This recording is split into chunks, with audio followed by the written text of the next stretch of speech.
This is the Powered Up Podcast, show 39. That open house or back to school night, whatever you call it, is a crucial event in the success of your year. And, you hit on it, you hit the nail on the head, in my opinion. It is the night where you really establish that bond of we are a team in driving your student towards success.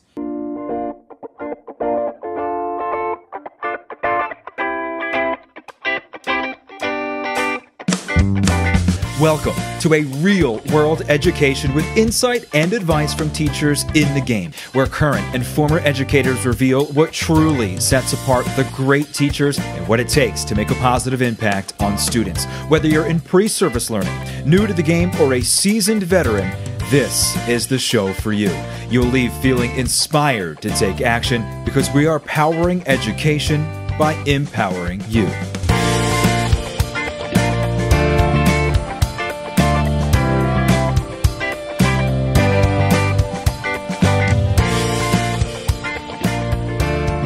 Hey, what's going on, everyone? This is Ken Ehrman, host of the Powered Up Podcast, and I am here with my co-host, Mr. Matt Back to School Rogers. Matt, we're recording on a night that shows your true dedication to the show and just everything you get involved in. You had back to school night tonight. How was it? So we didn't actually have back to school night. Our school has meet the teacher and then curriculum night, which essentially is back to school. But the one emphasis is just getting comfortable in the space, meet your teacher. It's the Wednesday before school starts the following week. And this is like 2 to 3 weeks into the school year. Come on in. Let's talk about really what we're doing. It honestly falls at a perfect time because we're actually starting an instruction. And I mean, if you're an educator, you know, there's the time of like, hey, it's great the beginning of the year. It's pretty flexible, lots of icebreakers, getting to know the kids. But you get this itch to get into instruction and creating structure and setting those standards that I would say about Tuesday last week I was ready to be there. So finally we're back into instruction, which makes a conversation about curriculum pretty fresh and at the front of our mind. So your meet the teacher before the start of the school year with students. Does that involve students and families, or is it just families? Yeah, so predominantly it is student-led. The students come in, we have a little scavenger hunt. I've done virtual reality where like I'd have different things with videos of myself. I assumed that I would just be this hot button like banner, hey, I need to go talk to Mr. Rogers. The kids are way more interested in finding their space and who's in their class than even who you are. They already know who you are. Yeah, absolutely. So I've done different variations. I've done scavenger hunts. And more recently, it's just been an open, flowing conversation, I think. And can I, kind of in that parent and family communication, I don't know if you feel this way, but I've felt like recently my parent communication, my back to teacher, my parent-teacher conferences has slightly shifted from clinical and super professional, like ultra professional, to treating others as human and allowing myself to reflect as a human as well. So I found this year just having an open conversation, come on in, choose your first day of school seat, because we're not able to be as flexible quite yet, was honestly a very smooth and relaxing connection, which we can kind of get into as well. Yeah, so we happen to not have a guest with us tonight, which actually timed out well because I said to Matt, let's kind of dig into his reflections on literally hosting his back to school night, or his curriculum night, as his district puts it, like an hour ago. So, what would you say is the main takeaways that you walk into that night before the parents get there that you want them walking out with? What are your main objectives that you hope to convey, and that you want parents to, really understand and walk out the door with? I think any communication with parents and families at the beginning of the school year is anything to get them on your side and create a teamwork approach. So when the last few years after talking to Ken, I've called the parents before even meet the teacher night. So they'd come in, I've already introduced myself and talked to them. I don't know if that makes kids less interested or more interested in coming back to school and meet the teacher night. I usually have about 10 to 12 out of my 18 to 20 kids. So pretty decent numbers. I think we always wish it would be more. This one, as well as other parent communication, is just, hey, I kind of want to solidify the fact that, like, I am a professional. Here is the core focus, which is teaching your child instruction, because all of the communication up to that point has really been, I want your kid to be comfortable and prepared to thrive in my environment. And then hopefully after we've established that, then we can jump into the concept of we're really going to thrive by covering this, and I'm excited to do this, and here are my ideas here, and this is what I need you to help me with, so that we can make this as successful as possible. How well do you think parents walk out feeling confident in understanding what their students will be doing instructionally on a daily and weekly basis? It's a great question. I don't think curriculum night is the only time that I should be sharing my curriculum. So at this point, we've had newsletters go home. We've had emails weekly going home of what is that rhythm. A lot of what curriculum night ends up being is referencing all of the communication and all of what the kids have brought home or shared about school up until that point. It's kind of like conferences in a way. Like, conferences, in my perspective, is a great time to have a true progress report. I wish it was before actual progress reports.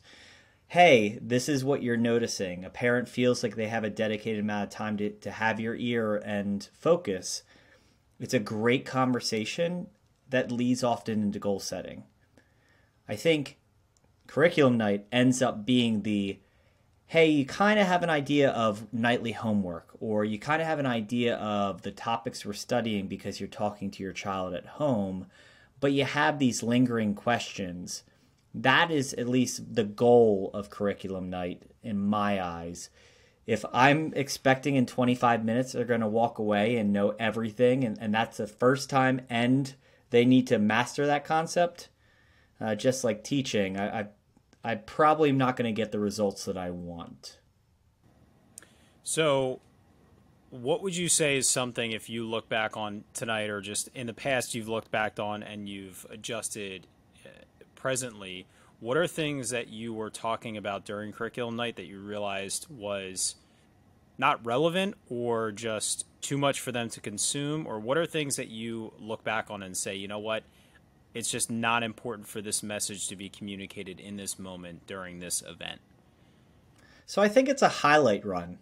I think that's the goal of curriculum night. It's, what are you excited about? So in math, for instance, tonight what I did is we have 6 modules. I could talk about, okay, we're going to do addition, then subtraction, then multiplication. I can do that.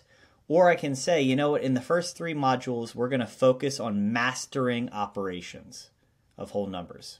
Simply put, that's our goal. By the end of 4th grade, our goal is master operations, so that the 3 other modules, algebraic concepts and angles and measurement, those type things, are introductions of taking those mastered skills and applying them so that in 5th and 6th and 7th grade they can talk about higher level content. So it's my job to almost synthesize, this is what you need to know. Here are the major ELA concepts. We're going to be doing opinion writing and personal narratives through American history, and we're going to intermix these things. In science, here are these general concepts. I don't need to list to you the different energy forms we're going to study, We're just going to say, oh, we're going to do a little bit of this, or a little bit of that. Hey, you know what? When we get to our ecosystems, if you can save plastic clear water bottles, because you'll be super pumped when you see what we're doing with them. Here are general expectations, and then a time for questions. And I know, and this is maybe counterintuitive, I know that it went well if there aren't parent questions. Mm-hmm. And usually, like, we should probably poll or do an assessment. Hey, did I actually do a ticket out the door? Did I hit as much as I did? Many parents are there just to show that they're in support. They trust you. They believe that you're doing the right thing. Some parents have very personal questions. Hey, I noticed this happened with my child and another student. That's not the time for it. Those type of things absolutely happen. But my goal is to really show, honestly, why I'm excited to be the instructor that year. Right. How many parents did you have, or families, I should say, attend? So you said you usually get about 10 to 12 out of 18 to 22 for your Meet the Teacher, which can be the students and the parents. So for curriculum night, what is your average in terms of, is it 50%, 75%? Where does that usually fall? I would say it's between that 50 and 75%. And I think what's interesting is, and Ken, I'd love to hear your side of it too. When you're doing awesome things in the classroom, parents are more interested in being involved in that classroom if you're being transparent and if you're communicating. Like, I have always been really proud that I've had a conference with all but one or two parents in both the fall and the spring. I've never had a parent say, oh, it's not even worth me coming in. And it's not that I don't communicate other times of the year. It's just we have a really valuable conversation. Every time that I communicate with a family, my goal is for it to be valuable for them. Hey, this is what I would love to see. If you think of something that you can share and help me out, open door policy, those type things. So attendance is, for these type things, they are optional. Curriculum night is optional. So what did I do? I took my slides and a video recording and I sent it to all my parents. They all have access to it, but if they use it, it doesn't necessarily matter. They trust me because I've created that bond and that level of communication that as something pops up, I'm there for them. At least that's what I like to think is what's going on. No, I think you hit on a lot of really important things to consider for back to school night, open house, curriculum night, whatever your district calls it. And, I think so often teachers look at this event as one more thing in the beginning of the school year, one more thing that's added stress, added work. And it is, and the beginning of the school year is incredibly busy for teachers. I think now more than ever with the increase in technology, there's more to set up. There's so much to do in the beginning of a school year. But that open house or back to school night, whatever you call it, is a crucial event in the success of your year. And, you hit on it. You hit the nail on the head, in my opinion. It is the night where you really establish that bond of we are a team in driving your student towards success. And this is one of those moments where you can really solidify it. And for when I was teaching fifth grade, our back to school night was before we started school.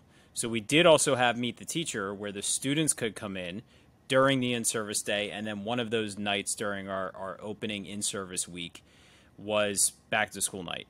And so after probably 5 or 6 years in the classroom, I started to really reflect and think about what is the purpose of this night?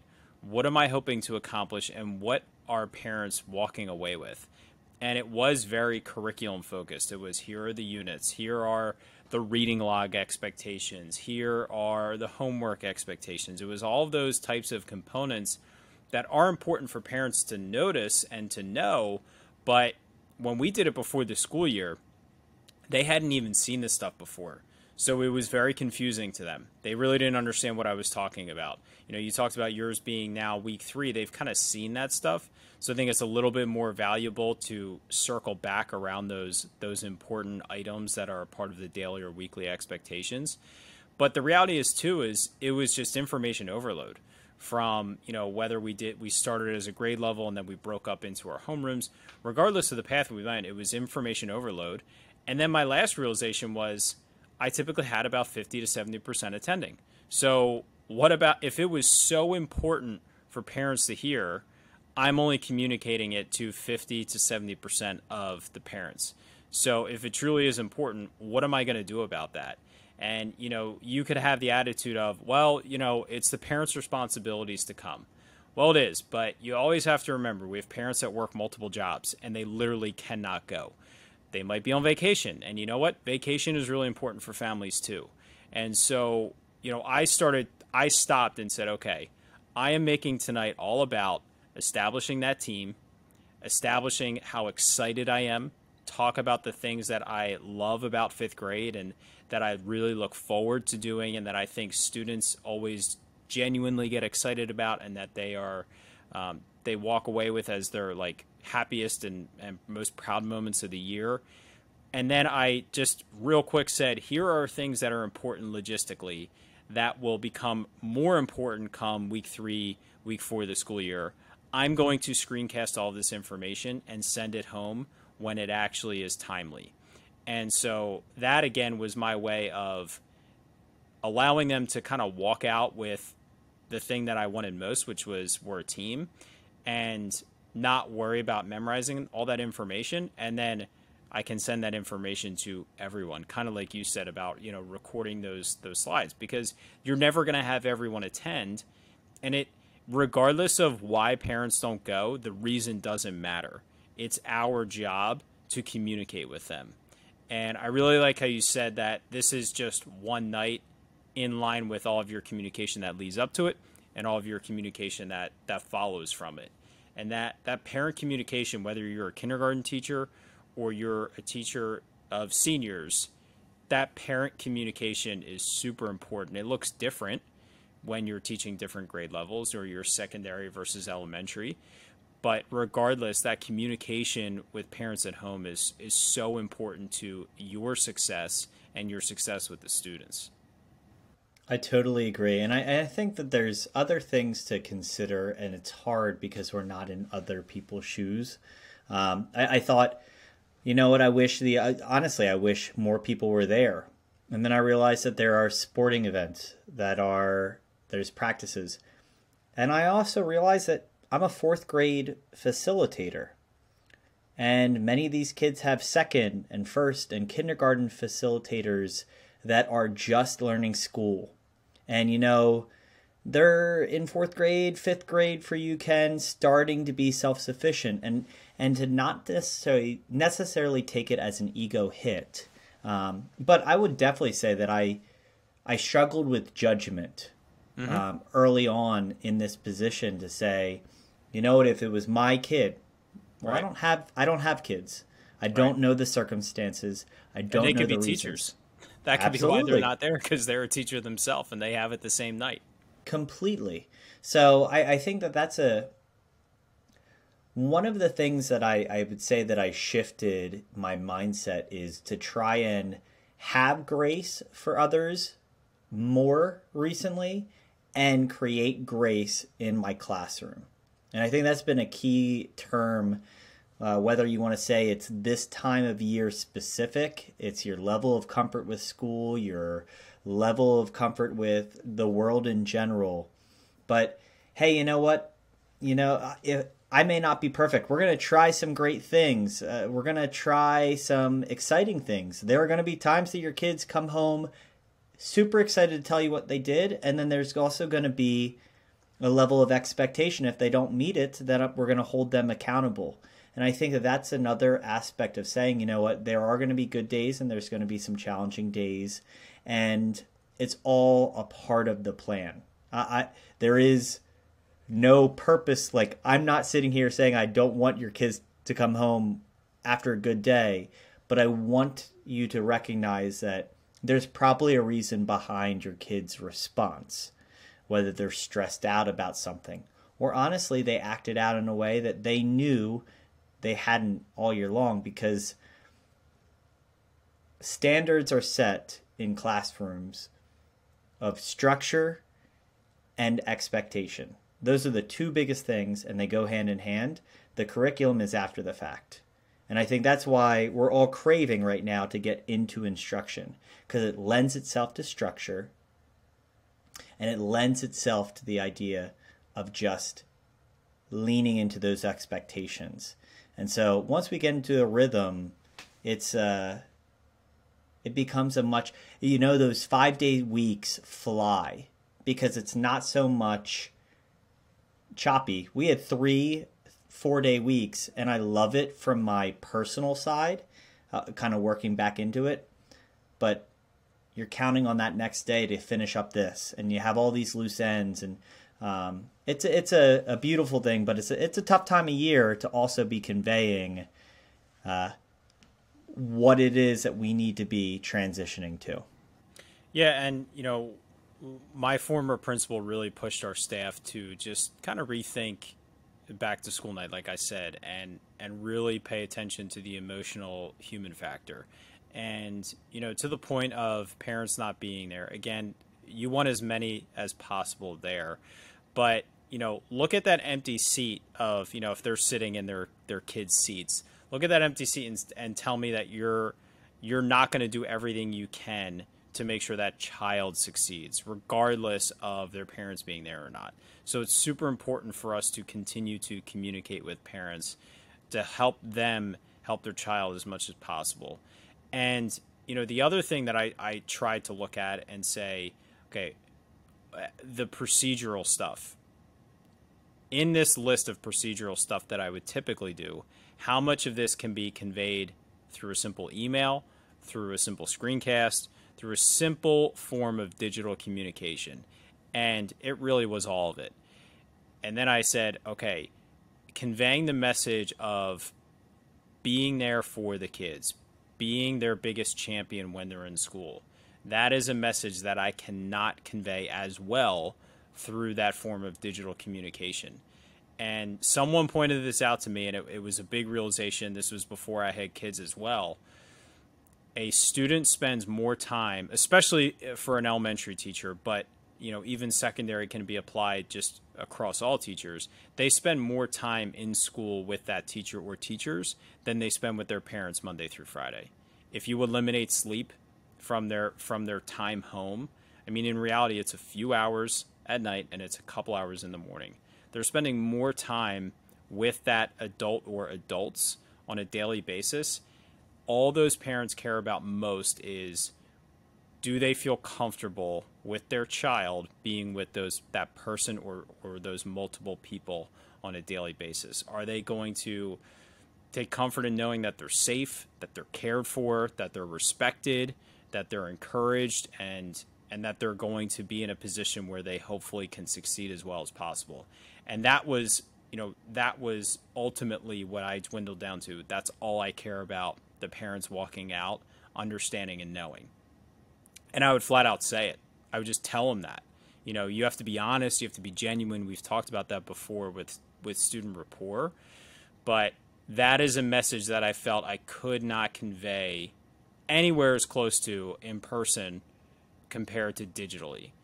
And even with those follow-up resources, when I would screencast and send the procedural stuff home, I would try to convey that message again so parents would hear it, or parents that wouldn't there were at least able to read it or see it in a video or something along those lines. I think with you saying that, I think what pops into my head is the concept of balancing being honest and being hesitant to embellish. I think that's a hard thing, especially as a newer teacher, that I struggled with is, I can have a direct interaction with a kid that's not great, but make a parent think that it's better than it really is. I can do that pretty easily. And it can probably, in the short term, make for an easier year when I interact.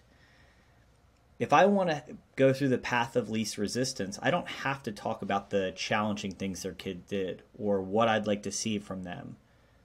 But at the end of the day, you're not doing your job in that role if you are backing away. And I was just thinking to myself, when you're trying to emphasize, right? Like you keep on talking about, hey, I want you to be on my team. And I'm immediately thinking like, hey, I want you to think that I'm a great human being to be teaching your child. There's an aspect of that, sure, completely. I want you to be excited that I was the one lucky enough to be your child's fourth grade teacher. As my creed will say, a trivia question for life, yeah. right? Yep. But the main thing is I want to establish a ability to have honest conversation. I don't want to be able to get on the phone and say, this is going to be a tough one. How can I be off of it in 30 seconds? Because it's really easy to do. Hey, they kind of did something that's not so great, but don't worry about it. It's not a big deal. I'm sure it'll never happen again. It's just a slippery slope because no one wants to hear about their child in a less than perfect way or frequency. But when you really kind of create that bond and that closeness, it allows you to actually make the impact that you want to have. And I'm sure you have something to chime in related to that, but I can see this time of year being very vulnerable when it comes to that choice and how you're going to interact. Yeah, and I think what I'm pulling from what you're saying is that, you're going to have to be in those situations where it's a phone call home because of a misbehavior, or it's a phone call home because of, a lack of work, or doing something disrespectful to the teacher, or when you reach the point of conferences, the students not being where you want them to be, academically, behaviorally, whatever the case is, you're going to have challenging conversations with parents. And if you didn't take advantage of the opportunities to establish that trust and rapport, it's going to be so much more challenging. And you have very limited opportunities to do that with parents. The school year gets thrust into motion, and you're totally focused on the students, and rightfully so. You're with them every day. So, in your case, in your district, you have Meet the Teacher and you have curriculum night. And then you don't see parents again, most likely until conferences, 2.5 months into the school year. Maybe you see them at a fall event or, whatever the case is, but to actually have that genuine conversation, you really don't have those opportunities except for what you create for yourself through communication. And so, the more you can actively be mindful of that trust and rapport, it's the same. We've had every guest talk about trust, respect, or rapport, or relationships with the students. That parent piece is just as important, because it makes those challenging conversations so much easier. I mean, I can think of times where I probably didn't make the best decisions, and some of those challenging conversations were me calling to apologize to the parent because I misread a situation, or I thought I had all the evidence in front of me for some incident that happened at recess, and then the next day I find out more, and it's the exact opposite of what I thought. And I have to call those parents and apologize for punishing a student for something to do, or whatever the case is. So I've 100% been in those situations, and I've never left a phone call feeling as though it was a damaged relationship, because I think the parents knew I was coming from a starting point of trying to do best by all students and their child in particular. And so, Matt and I really had none of this conversation planned, as we always do, but I just wanted to take the opportunity to really think about that back to school night, open house, curriculum night, whatever it's called.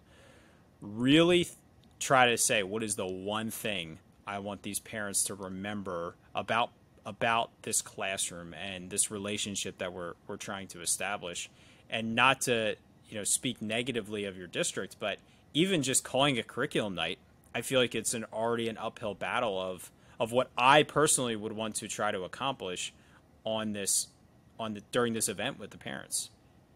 That's a good point, and it's not a glamorous or fancy name or attractive name for it. It is focused on what the emphasis is, which is getting down to business. But I think that what I would want to reflect on is that trying to be as calm in this situation as possible and non-rehearsed is another thing that I think is something to consider. And that's really tough. I know when I first started teaching, I would envision how am I going to say this line on this slide that I created for instruction. Or when I built this for parents, hi, my name's Mr. Rogers. I am you practice and you recite. That doesn't create comfort either. The idea of comfort is being able to have conversations and being honest about it. And if you don't know something, not making it up. And I think that's another thing that's totally fine. Hey, we're going to figure it out. We're going to do it all together. All I know is that whatever I am trying to do, I believe is the best thing for kids. So tonight, I shared that we are doing 2 brand new curriculums and a new technology platform. Almost everything in my world is brand new. There are times that I am legitimately reading from a Basil, word for word, because that's how I need to survive that lesson.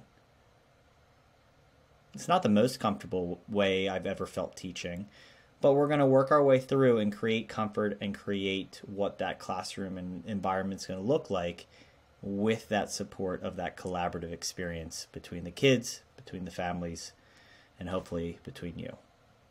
Yeah, I mean, if anyone wants a laugh or some inspiration of embracing discomfort, they should go back and listen to show 32, where I talk about my first day of school and how I literally didn't even have desks or chairs set up for parents to sit in for back to school night.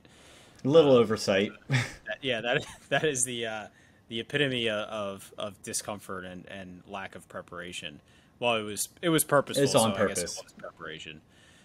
But yeah, I mean, just whether back to school nights already happened for you, or conferences approach, or just when you have those opportunities to interact with parents, just really try to think about what is the most important thing you want them to walk away with, because they're going to be on information overload.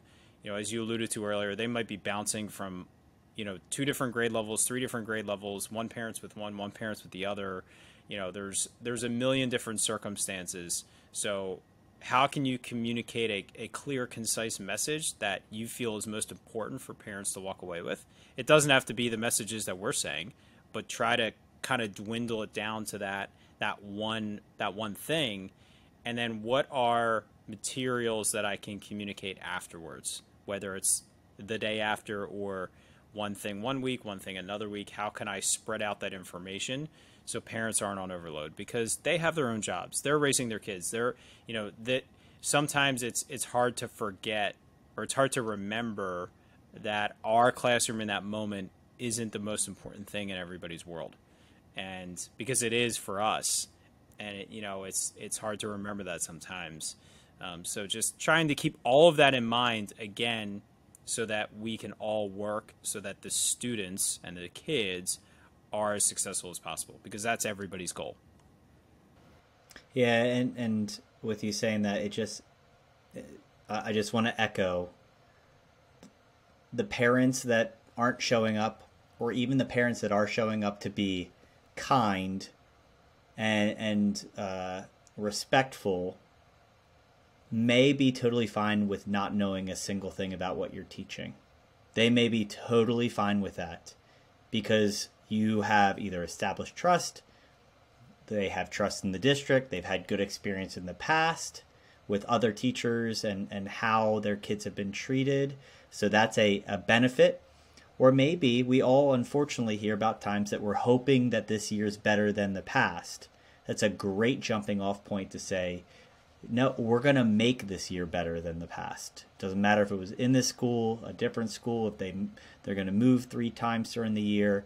The time that they're in here, there's an authentic care and a desire for them to be here, be a part of it.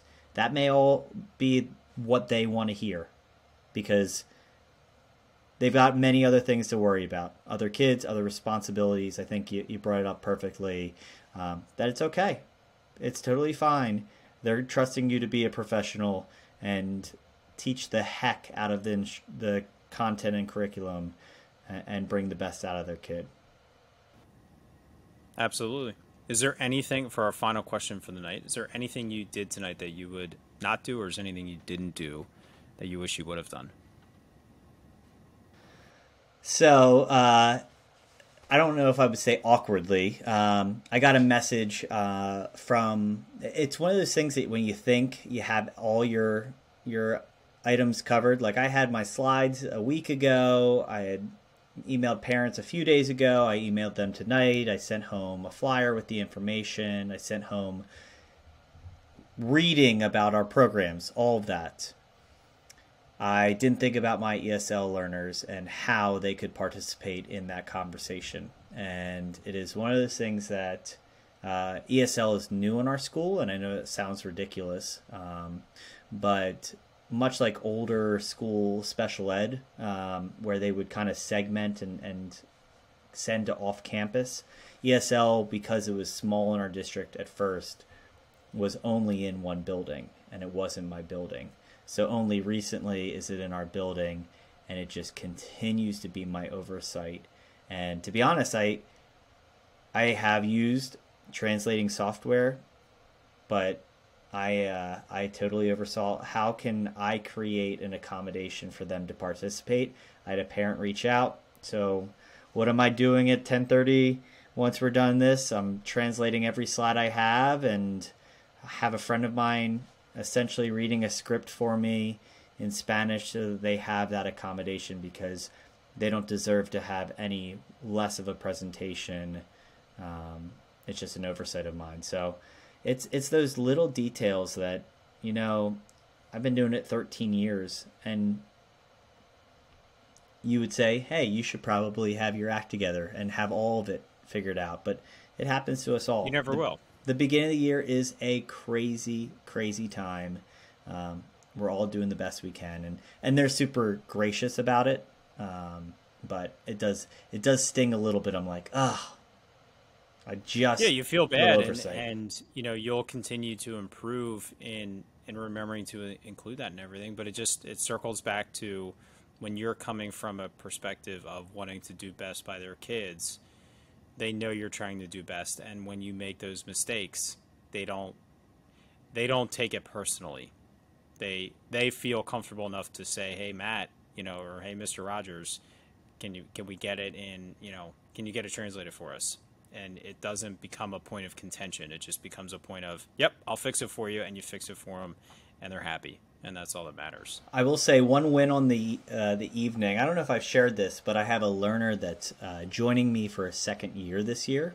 The family chose to loop, and I assume it's a good thing. They liked me because they specifically asked that I be in my room again for a second year. And they came again for curriculum night, which I thought was fascinating. Obviously, there are new updated curriculums and programs that we're using, but they were invested enough to come back and essentially hear a very similar spiel over again. And I was just very impressed by that attribute of an invested family.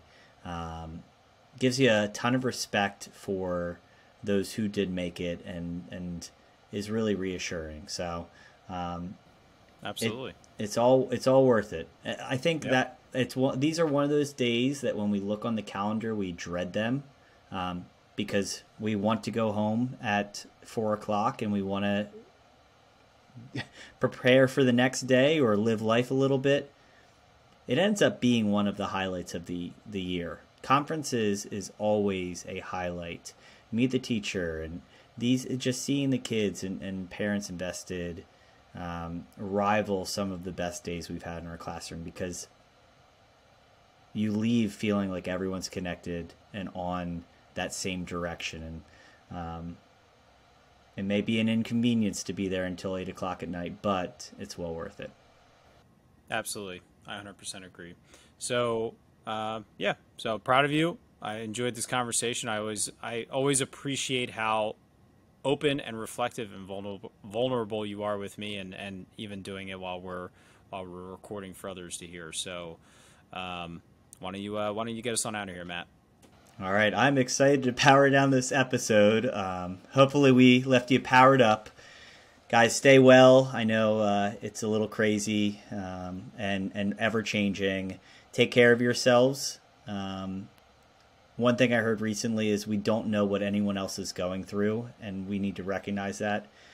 For families, for you, for your admin team, they're going through quite a bit. So stay well, take time for yourself, be good, reach out to someone you care about, do something you love, and help keep your mind right so that you can be the best version of yourself in the classroom. We'll talk to you next week, and crush tomorrow.